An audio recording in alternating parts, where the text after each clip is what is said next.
പ്രായപൂർത്തിയാകാത്ത പെൺകുട്ടിയെ വിവാഹ വാഗ്ദാനം നൽകി തട്ടിക്കൊണ്ടുപോയി ലൈംഗികാതിക്രമത്തിന് ഇരയാക്കിയ കേസിൽ പ്രതിക്ക് 9 വർഷം തടവും 60,000 രൂപ പിഴയും. വലിയ അരീക്കമല സ്വദേശി ബിബിൻ കുര്യനെയാണ് തളിപ്പറമ്പ് പോക്സോ അതിവേഗ കോടതി ശിക്ഷിച്ചത്. 2017 മാർച്ചിലാണ് കേസിന് ആസ്പദമായ സംഭവം നടന്നത്.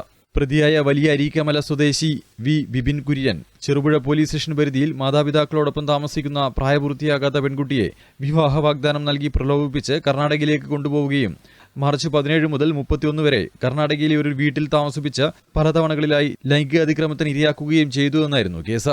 ബഹ്യനൂർ CI MP ആസാദ്, പെരിങ്ങോം SI-മാരായ P സുകുമാരൻ, NJ ഗിരീഷ് എന്നിവരാണ് കേസ് രജിസ്റ്റർ ചെയ്ത് പ്രതിയെ അറസ്റ്റ് ചെയ്ത് കേസന്വേഷണം പൂർത്തിയാക്കി റിപ്പോർട്ട് സമർപ്പിച്ചത്. കേസിൽ തളിപ്പറമ്പ് പോക്സോ അതിവേഗ കോടതി ജഡ്ജ് R രാജേഷ് 3 വകുപ്പുകളിലായാണ് പ്രതിക്ക് 9 വർഷം തടവും 60,000 രൂപ പിഴയും ശിക്ഷ വിധിച്ചത്.